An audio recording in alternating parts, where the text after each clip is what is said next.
I just have to say one thing.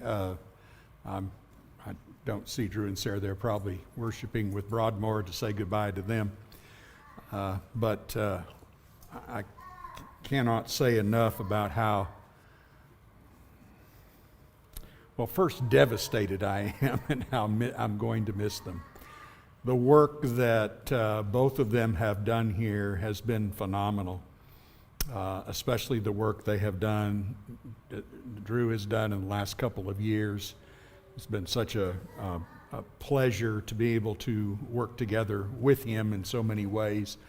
Many of you probably do not know how many Bible studies that he taught, and how many young people and how many people who were not believers that he taught, and just did a tremendous work. I am going to so miss sermons like this morning. That's just priceless. And his good insights and work are far beyond his years, as I told him this morning. And I also told him I don't know what in the world that a church of 300 in College Station would need from him, except that I know they will enjoy every minute of it. I said, can't you figure out who needs you worse? But I do rejoice in this, that Sarah's mom and dad will be closer. And I know how important that is. That's so very special to us who are grandparents, and I know they will rejoice in that as well. Anyway, I wanted all of you to know how much I will miss that boy and that gal. They're just very special. Revelation 8. We're going to bring some instruments of music in worship tonight, except that the angels will blow the trumpets, not us. How about that? That's perfectly acceptable when God wants to blow trumpets. So that's what we'll look at. Thank you, Donald, for reading that text so well. Let's feel this scene here. We want to rejoice first as we think of the Christians of the first century, as the letter was read to these 7 churches, and they got to this particular point where the Lamb stood before the throne and took the book, the scroll, out of the hand of the one who sat on the throne. And all of heaven and earth and those who are under earth rejoiced and shouted with praise because he is worthy to take the book. And then the first 4 seals are opened right away, and judgments are coming against those who are persecutors.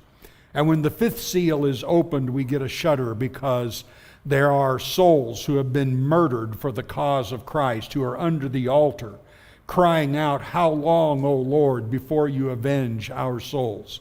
How long?" And the answer comes back, "A little while longer, until your fellow brothers are also sacrificed as you have been."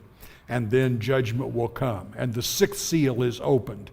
And judgment is immediately indicated that God will bring this judgment. But before he finishes that judgment and the pictures of the judgment, we see a pause in between the 6th and 7th seal, as 144,000 of the perfect saved are sealed and protected from the judgments that will come. And then a future picture of the great multitude that stands before the throne, who have come through the great tribulation and come on the other side, and there are no more tears and no more pain and no more heartache. And what that must have done for these Christians who are looking at this and visualizing what John is describing that he had seen must have been just incredible, as they thought of their loved ones who had already been murdered and killed because of their testimony.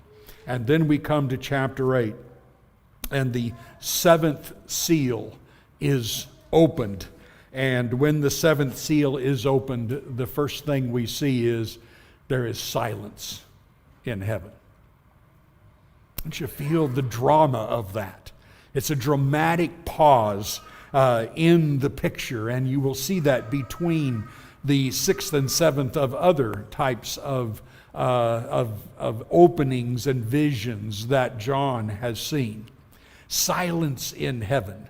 As we think about that, obviously the first thing that should come to our mind is that there must have been other times in the Old Testament where God exhibited silence when he was about to judge. And indeed there is, because please remember, when you're reading Revelation, and I hope you read it a lot more than maybe you have in the past, that when you read certain things like this, you should think, wait a minute, God already told this movie, God already told this story in the Old Testament, and you can take those things and apply it here and understand what is going on.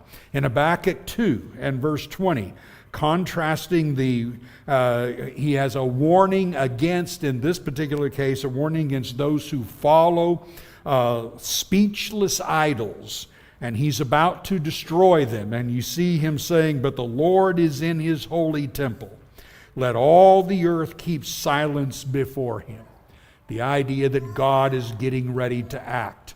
And this silence, wait for it, it's coming. And so Habakkuk gives that picture, which would have helped Habakkuk, who is talking about his frustration, and feel that. And then in Zechariah 2, when God sends those who patrol the earth out in order to attack the enemies of God's people, he again gives this, be silent. Be silent, all flesh, before the Lord, for he has roused himself from his holy dwelling. It has been years since God stood on the side of Israel, and now he rouses himself up, and he is ready to do his work in destroying those who have destroyed his people. Therefore, when we look at a silence before the judgment has come, we're obviously seeing here a very dramatic warning. Something's about to come. God has had enough of what has taken place on the earth. And as we're going to see later in chapter 11, when the opening of the seventh seal happens, the seventh trumpet is going to blow, and when that takes place, God is going to complete his judgment then against the persecutors. And he is going to bring them to an end, and it's going to be this final judgment on those who have turned against him. And that same thing we will see then when we get to chapter 11. So it's all leading up to that. You will notice then as these trumpets are sounded, and it's interesting that 7 trumpets are given to 7 angels who stand by the throne of God. And of course the first thought is, wow, I wonder who these 7 angels are who stand by the throne of God. Well, we don't really know, other than they must be very significant in the work of God. They've been assigned to going out and taking these trumpets and blowing them and bringing judgments on those who have wickedly attacked his saints and have gone about trying to destroy them in every way. And so this takes place. In Isaiah chapter 10, what we see is a similar picture that is given there when God goes against the Assyrian Empire, or when God uses Assyria to conquer his own people Israel. Listen to those words. Woe to Assyria, the rod of my anger, the staff in their hands is my fury. Against a godless nation I send him. Against the people of my wrath I command him to take spoil and seize plunder, and to tread them down like the mire of the streets. So when you look at those words, pay careful attention to the fact that God refers to Assyria as the rod of his anger. And the godless nation that is mentioned in the quote is Israel themselves. He's going against this godless nation. He's going to punish them for what they've done. And then later he will punish Assyria for their sins as well. But in the meantime, he's using Assyria to punish this nation. That same picture is used in Habakkuk, where God is bringing, in that case, the Chaldeans and using them to punish Judah. and then later punishes the Babylonians for what they have done. We see a similar picture here. And as we've talked before, there's been all kinds of hints that the nation upon which God is going to bring this judgment is Israel themselves and what they have done as persecutors. And this will pop up even more. We get to chapter 11, it's going to be hands down clear that we are talking about Jerusalem, and we're talking about the Israel nation because of their persecution. Remember, we read that in Daniel 12. In Daniel 12, when Daniel has been given this scroll, and he's told that this scroll is about the punishment of the people of God in the later days, and he says, tell me about it, and the angel says, seal it up until the time of the end. And in Daniel, the time of the end is not the end of time, it's the end of Israel. And you see that picture. So he says, just wait for it. So now we're reading that scroll. It's been opened, and it's going to be made very clear in chapter 11 that we're talking about the physical nation of Israel and what God is about to do to them. When you see trumpets here, the blowing of a trumpet is a sound of impending judgment. Now, Israel would blow trumpets in order to gather an assembly, but quite often the trumpet was blown because there was a nation coming to attack them. And God will use that picture time and again, whether it be Assyria or Babylon. In the prophets, he'll say, blow the trumpets because here he comes. Blow the trumpet. He's coming. I'm sending him against you because you will not repent. Just stop and do a time out there. It blows my mind how many times God warned these people. I'm bringing the people of the north. I'm going to crush you. I don't want to crush you, but I am going to crush you. And there's going to be blood in the streets, and children are going to be dead, and old men are going to be dead, and your strongest are going to be dead, and they are going to mutilate you. They are going to do everything to you. Please repent. And they go, get out of here. Let's kill Jeremiah for saying it. On and on and on. The rebellion and patience of God side by side are astounding as God tried and tried and tried. And then, of course, you see when you get into the New Testament, at the end of Matthew chapter 23, when Jesus gives his scathing rebuke against the nation and against the scribes and Pharisees, and he simply says, it hangs, you can just see him just completely exhaling and saying, as he looks at Jerusalem and says, "Oh, Jerusalem, Jerusalem, how often I would have gathered you under my wing as a hen gathers her chicks, and you would not. Behold, your house is left desolate." And the impact of that is just monumental. And now we actually read the details of how God in heaven is instigating this and bringing this about, and it is quite moving. Notice when you think of trumpet sounds, you see this in 1 Thessalonians chapter 4 and verse 16, "For the Lord himself will descend from heaven with a cry of command, with the voice of an archangel, with the trumpet of God, and the dead in Christ will rise first." So there's the picture again of the end days, and the trumpet is being sounded. Jeremiah chapter 4, verses 5 and 6. This again is against Judah. "Declare in Judah and proclaim in Jerusalem, say, blow the trumpet. Through the land, cry aloud and say, assemble and let us go into the fortified cities. Raise a standard toward Zion. Flee for safety. Stay not, for I bring disaster from the north and great destruction." And even more simply, what happened when Jericho fell? That's just right there in the beginning. Why are you going around the walls blowing trumpets every day for 6 days and then blowing on the seventh day and shouting, "The trumpets are a sound of warning, Jericho, you're about to fall"? Wow, man, it's just, God just keeps giving these beautiful pictures that when we read them, they cause us hope, and they cause us to chill, they cause us to shake, to see that God is actually acting. And then we We read it as a prophetic statement and then can easily go back in history and our own annals of secular history and read about it happening. Absolutely amazing in every way. Look carefully at verses 3 through 5, and you're going to see the word altar used there 3 times. Verse 3, another angel came and stood at the altar with a golden censer. He was given much incense to offer with the prayers of all the saints on the golden altar before the throne. In verse 5, then the angel took the censer and filled it with fire from the altar and threw it on the earth. And there were peals of thunder, rumblings, flashings of lightning, and an earthquake. Notice this altar in every single case, and then that reminds us of how this connects and what was happening earlier. What did we see? We saw souls under the altar. The fact that they were under the altar indicates that they have been dominated. They have been put down. They've been crushed. They've been murdered. And they're crying out, "How long, O Lord?" And God now is coming and answering the prayers, not only of those, but of all the saints as they have prayed. And then we notice that these words, too, are now giving God's answers to the prayers.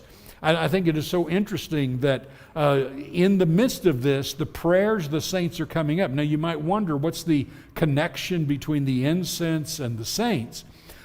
Praying, you might remember back in the book of Luke in chapter 1, when Zechariah, the father of John the Baptist, goes in to offer the incense and to burn incense, what are the people doing outside? Well, the scripture says they're praying. And so they understood this picture of, as they prayed outside, the incense was going up and going over the veil and into the presence of God, and God was then hearing their prayers. And so this figure is being shown here as well. And we saw the same thing in chapter 5, verse 8 that we're seeing in chapter 8, verse 5. And that is, the prayers are going up before God along with this incense. And then, as that comes before God, we see the angel taking this fire filled from the altar, and he's casting it down on earth. So here is the answer then to these prayers. And these words, by the way, that are used at the end of verse 5, peals of thunder, rumblings, flashings of lightning, and earthquake, are repeated at the end of the 7th trumpet blown. And so, if you just took and looked over at chapter 11, verse 19, right after the 7th trumpet is blown, which is the final judgment on Israel, then God's temple in heaven was opened, and the Ark of the Covenant was seen within his temple, and there were flashes of lightning, rumblings, peals of thunder, and earthquake and heavy hail. And so you see this picture then repeated as God now brings this to a completion. At the beginning, the angel grabs this fire and casts it to the earth, and then we see at the end of the 7th trumpet being blown that this is all happening, and the nation now has been judged. We see a similarity, by the way, to this, to the book of Ezekiel. Surprise, surprise. But you see in Ezekiel chapter 10, verse 1 and 2, when God is doing a similar thing to his people in the first fall of Judah, back at the time when Jerusalem was destroyed. And Ezekiel says, "Then I looked, and behold, on the expanse that was over the heads of the cherubim, there appeared above them something like a sapphire, in appearance like a throne. And he said to the man clothed in linen, Go in among the whirling wheels underneath the cherubim, fill your hands with burning coals from between the cherubim, and scatter them over the city." You read the rest of that context there, and at one point Ezekiel just finally goes, "Oh Lord, you're not destroying everybody, are you? You're not bringing it all to an end, are you?" And he's just devastated, and God just, "Oh yeah, that's exactly what I'm doing. I'm done." And he gives this picture of God just absolutely wiping out Jerusalem, and of course only a remnant is saved. So all of this is to remind us that judgment has begun with the sounding of these trumpets. Judgment has begun. Now, as we look, and we'll only have time this evening to look at the first 4 trumpets, But as we look at these, the first thing that comes to our mind is that actually the first 5, and we won't get to the 5th until chapter 9, but the first 5 trumpets are parallel to 5 of the plagues that went upon Egypt. And that's very, very obvious as we will look at these. There are similarities that go through with each of these that takes place. So when you think of the beginning plagues on Egypt, what do you think about? Well, you think God's warnings. The final plague is really just boom. Now I'm dropping the hammer, and then of course as they go ahead and try to chase Israel, then they're destroyed in the sea. But in this, we're seeing these judgments and laid one on top of another. They are leading up then to the final judgment. And as a matter of fact, again in chapter 11, verse 15, you will see this when he says, "Then the 7th angel blew his trumpet, and there were loud voices in heaven saying, 'The kingdom of the world has become the kingdom of our Lord and of his Christ, and he shall reign forever and ever.'" This is very, as we'll see when we get there, very similar to exactly what God said in Daniel chapter 7, that this final judgment then was going to take place on the nation. So when we consider then these plagues, then I think the first thing we want to talk about just briefly is what are the primary reasons for God's plagues. One of the things you're going to hear me talk about more and more, and primarily because it's on my head, it's in my mind all the time right now. I have been putting in a lot of study about the angelic world, Satan, and what's going on there. And so Revelation hints at a lot of these things over and again. And this particular part is especially interesting. So there's some reasons, a couple things we'll talk about, reasons why God uses these judgments and why he brings about these plagues, so to speak, upon the earth at this time. First, in Exodus chapter 19 and verse 9, verse 16, to Pharaoh, God said, "I have raised you up for this very purpose, that I might show you my power, and that my name might be proclaimed in all the earth." Now that might not immediately get your attention, except that when you look at it, you should think of the seriousness of how that is thematic through the Bible. And I think if I give you one reminder, as far as if you were with me when we studied Isaiah, you'll remember this. God is always battling for supremacy. He's battling the nations. He's battling the kings of nations. He's battling the idols, their idolatry. And especially, he's battling the spiritual forces that are behind this. And so you see this time and again, and this is even evident here. God is saying, I've raised you up because I'm going to show my power and my name throughout all the world. Now, 40 years later, after Pharaoh is crushed and all of that, the Israelites are going to enter the land of Canaan, and it's going to be very interesting when you do 1 Samuel chapter 4, and the Philistines, when they go into battle against the wickedness of Eli's sons and then bringing the Ark of the Covenant, remember? And when the Ark of the Covenant comes, the Philistines go, "Oh no, gird yourself up, Philistines. You better buy, because this is the God that destroyed Egypt."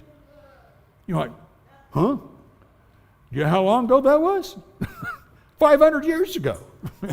And it had been passed down and passed down and passed down, and they're going, here we go. You know, this is they're battling here, and so all of that is a reminder that God is spreading his name, showing his supremacy, because his supremacy is being challenged over and over again throughout the scriptures, and it's being challenged here in the book of Revelation.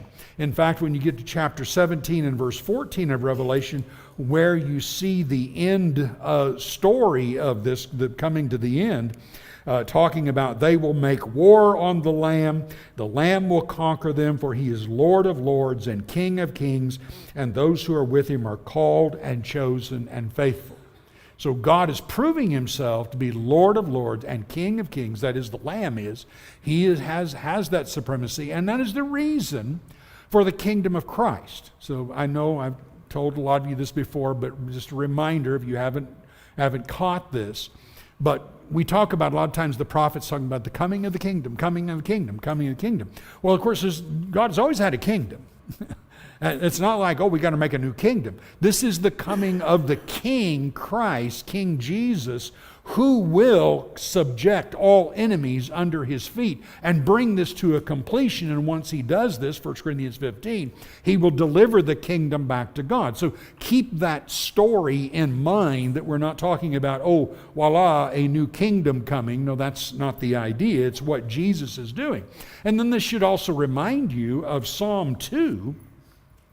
And look carefully, this is familiar to most of us, but look carefully at what he says.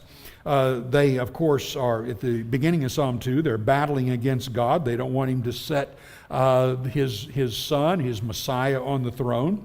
And then God responds, he who sits in the heavens laughs. The Lord holds them in derision. Then he will speak to them in his wrath and terrify them in his fury, saying, as for me, I have set my king on Zion, my holy hill.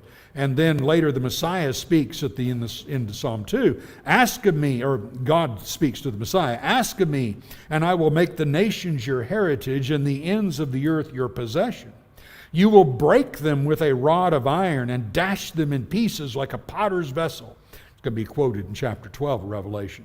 Now therefore, kings, O kings, be wise. Be warned, O rulers of the earth. Serve the Lord with fear and rejoice with trembling. Kiss the Son, lest he be angry and you perish in the way, for his wrath is quickly kindled. Now, how many times, just even in your life, have you thought about wicked rulers in the world or even in America, and you've thought, you better straighten up? The Son. The Son is the King of kings and Lord of lords, and you will submit to him one day, and his wrath will be kindled quickly if you do not. So there's a strong warning there, and that sets up this picture now of the the first four trumpets being blown from the angels. All right, this part is not complicated, and there's not a whole lot to say about it, except just to give the brief explanation, because these pictures are short and sweet, and they just give you certain Old Testament pictures to let you know what's about to take place. So the first angel blows, and you see that there's a plague of hail mingled with fire, causing a loss of a portion of crops. Now, all crops aren't destroyed. Remember, each of these first four, there's a third, right? Third. So these are partial judgments. They're not the final. These are warning judgments, partial judgments. It's just like the plague of hail that we saw back in the days of Israel, parallel to that. And in that time, there was only a part of the crops that were actually destroyed, just like this. So here's the beginning of judgments in each of these cases.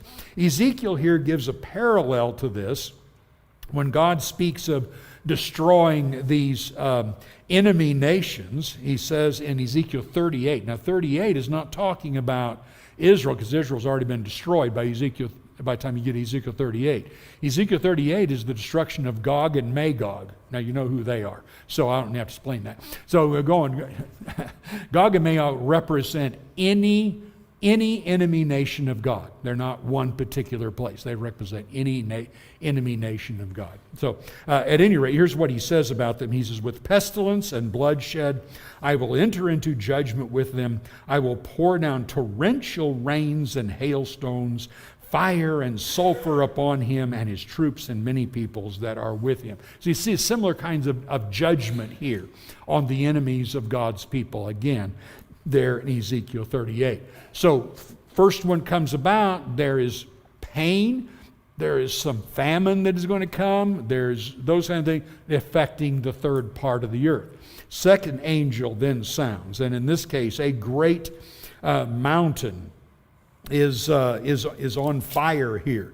And you see something like this great mountain burning with fires, thrown into the sea. A third of the sea becomes blood. Okay, well, we recognize that. That's like the water turned to blood in the plague that God put upon Egypt. So again, we see that parallel. But when you think about it, you need to think, of course, especially concerning mountains.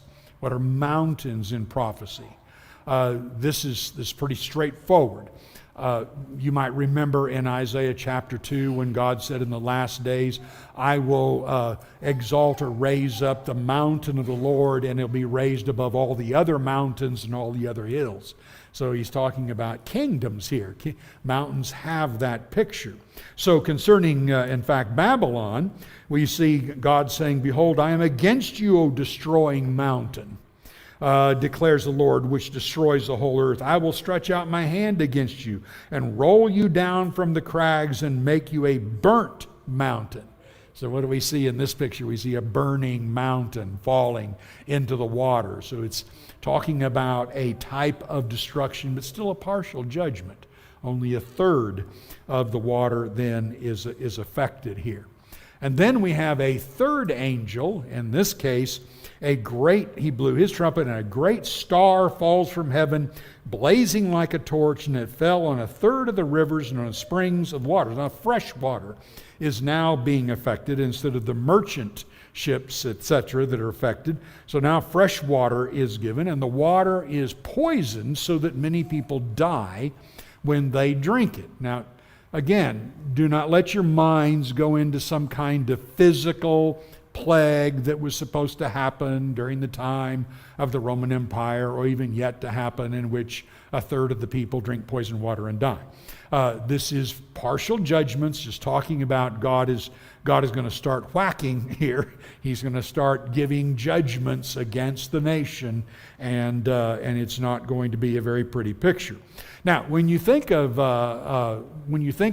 stars, that's a little more of a challenge, but when you look at the pictures of the Old Testament, even the New Testament, a great star in prophecy usually represents an angel or angels or powerful angels, even an angel who might rule over a nation. Remember the angel who was the prince of the kingdom of Persia, Daniel chapter 10, and then the good angel was fighting against him, and when he went to fight against him, he says, I'm going to have to also fight the prince of the kingdom of Greece.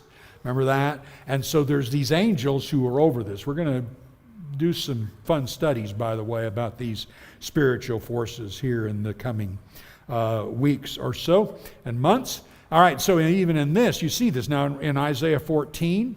You might remember the king of Babylon is referred to as Lucifer, who fell from heaven. Bright and morning star, fell from heaven, used to be exalted. This may be a reference to a comparison to what Satan did, and then the king of Babylon follows after the same picture of Satan trying to exalt himself, and then he falls just like Satan falls. In Revelation, Revelation chapter 12 and verse 4, we read about the dragon who swept down a third of the stars from heaven and cast them to the earth. In chapter 1 and verse 20, remember each of the churches had stars. So there were 7 stars that were over the churches, and he says these are the angels of the churches. So possibly angels are given responsibility for churches in some way. We would have no good idea how, specifics on that. I hope we have a cool angel if that's true. So I think we do have a cool angel. We got a cool church. So that to be terrific. So anyway, you see, and I'm speculating here, maybe this is talking about an angel or an evil angel that's cast down to the earth to punish God's persecutors. That's not uncommon in the Old Testament. God sent angels to do things to Ahab, King Ahab, 1 Kings chapter 22. There's a divine council that went on in 1 Kings chapter 22 when God gathers all the angels and he says, somebody come up with a good idea of how I can destroy Ahab, because I'm done with him. And this angel said this, and this one said this, and another angel says, I know what I'll do. I'll be a lying spirit in the mouth of all his prophets. God says, that'll work. He loves lies. You go and do it. And so there's an angel sent to have Ahab destroyed. So that's why I think that would be pretty common, that maybe this is exactly what is happening here. Of course, still a partial judgment. Now we have the fourth angel then. Oh, by the way, had to throw this in. Jeremiah here uses some of these same terms concerning God's judgments on Israel. So notice this in Jeremiah chapter 9:15. Therefore, this is what the Lord of hosts, the God of Israel, says, I'm about to feed this people wormwood and give them poisonous water to drink. And then Jeremiah 23:15. Therefore, this is what the Lord of hosts says concerning the prophets. I'm about to feed them wormwood and give them poisoned water to drink. For from the prophets of Israel, ungodliness has spread throughout the land. And so we can see each of these judgments leaves a painful result on the people of the earth. And this is in answer to those who are under the altar crying out, how long, O Lord, before you do this? All right, so then that brings us to the fourth angel, and the final one we'll look at tonight. And in this case, you notice a third of the sun was struck, a third of the moon, a third of the stars, a third of the light may be darkened, a third of the day might be kept from shining, and likewise a third of the night. So when you look at that, again, this one's pretty simple because we see so many examples of God causing the sun and the moon and the stars to not give their light. And when that happens, it's a sign of judgment. In this case, since a third, it's a sign of partial judgment in this case. But when Jesus talked about the fall of Jerusalem, here's his words in Matthew 24:29. Immediately after the tribulation of those days, the sun will be darkened, the moon will not give its light, and the stars will fall from heaven, and the powers of the heavens will be shaken. So as he talked about the fall of Jerusalem, he says, once the tribulation is over, that is, Jerusalem falls, now you're going to see the whole nation gone. The whole nation's going to fall, everything. I like to look at it like God is just saying, lights out for that nation. You'll see the same words, Isaiah 13 concerning Babylon, Isaiah 34 concerning the nations of that day, Isaiah 51 and verse 6 concerning Israel, Joel chapter 2, 28 and following concerning Jerusalem and Israel, quoted by Peter in Acts 2. So there's tons of these examples throughout the scriptures. Take a look at this. This is I think very interesting as we look at each of these as partial judgments.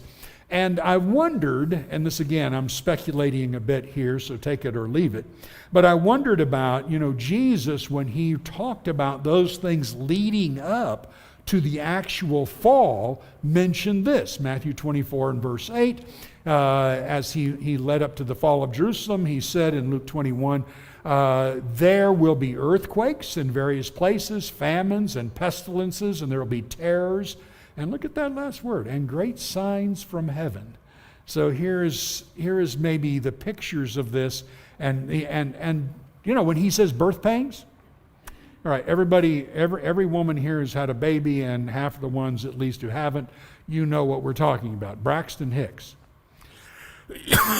You're talking about the warm up to the actual birth. And it's not the actual birth yet, but it's practicing and it's getting you ready. And these are just the beginning of birth pains, Jesus said. So possibly that's exactly what's being referenced here in the book of Revelation. In fact, chapter 21, verse 22 of Luke, he says, these are the days of vengeance to fulfill all that is written. So we're seeing that same kind of picture that's given. Now, the last verse of chapter 8 of Revelation gives us this.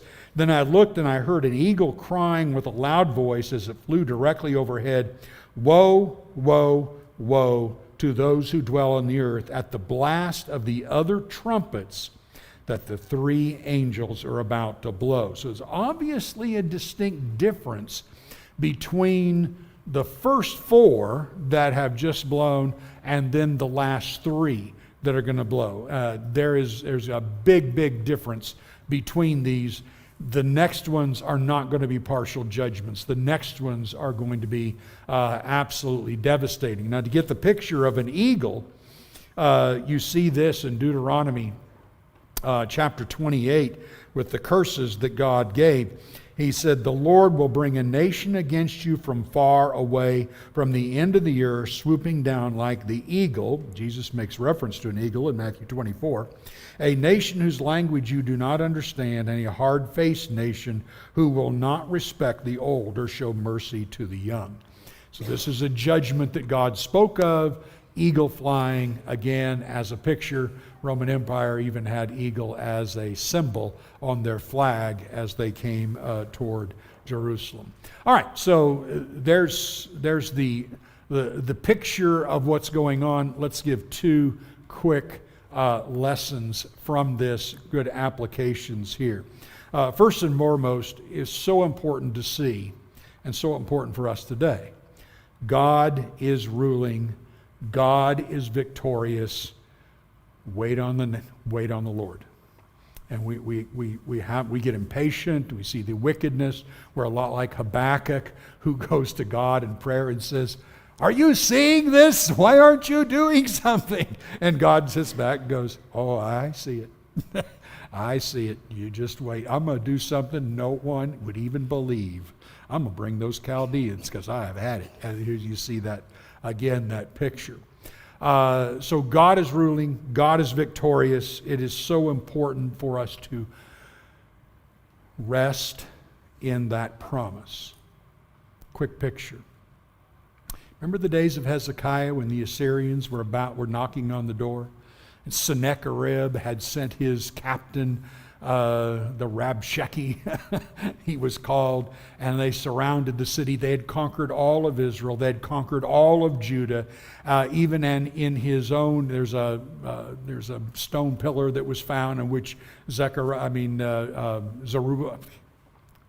Goodness, I got all the Z's in there, didn't I? Every Z except the one I wanted to get in. So Sennacherib, who's not a Z, Sennacherib had written about how he had Jerusalem pinned up like a bird in a cage. Now, what we don't often think about, because we only see this in Isaiah, is that Hezekiah has been doing everything he can physically to keep Babylon from coming in, keep the Chaldeans from going in. And Isaiah is over here going, would you just stop it? You don't need to fix the water aqueduct. You don't need to beef up the walls. You don't need to do this. Just stop it. God's going to take care of it. Appeal to God, and He's got this. And Hezekiah's like, going nuts, going busy, all of this. And the Rabshakeh's out there bellowing and talking about how everything's going to fall apart. If you don't give up, you're going to be murdered and all of this. And Hezekiah's going berserk. And finally he sends a letter with all this written down, how you're going to die. And Hezekiah goes, okay. Takes it in before the Lord, lays it out and goes, there. That's what He's saying about you. I give up. And God goes, well, isn't that sweet? I'm paraphrasing. But I love, it's almost like God said to Hezekiah, thank you. Now, and He didn't say this literally, but it just sounds like it. Go have a good night's rest. I've got this. And in the morning, when the sun rises, 185,000 of Sennacherib's army are all dead. And Sennacherib puts his tail between his legs and goes back home, and his own sons murder him. Done and done. God's got this. You and I can't do a bloomin' thing about the wickedness that's going on in this world except teach one more person. And that's all we need to do. And God's got this. He is the King of kings and Lord of lords. We need not worry. Sleep well. It is great. I love that. I love that picture. Secondly, it is so cool. all of these judgments came as a response to the prayers of the saints that went before the throne. Wow. You think you don't have strength with God? Remember in Hosea 11? Remember when God reminded Israel, Jacob, the nation? He said, you wrestled with me. You wrestled with the angel and you won. You have power with me. You can return, you can come back, you can pray. And remember Jesus saying that if you have faith, mountains can be thrown into the sea. Now you and I always read that and went, oh, well, he's not really talking about, throwing Mount Everest in the ocean. No, but he's talking about destroying a nation, because that's what they were. Oh, burning mountain. Do not be afraid to pray great things. Do not be afraid to ask great things. God told us to pray these things, and He will be with us. And Revelation is the greatest picture of that. Such a cool thing. We're going to sing a song. Let's praise the God of Israel in our singing as we stand and sing.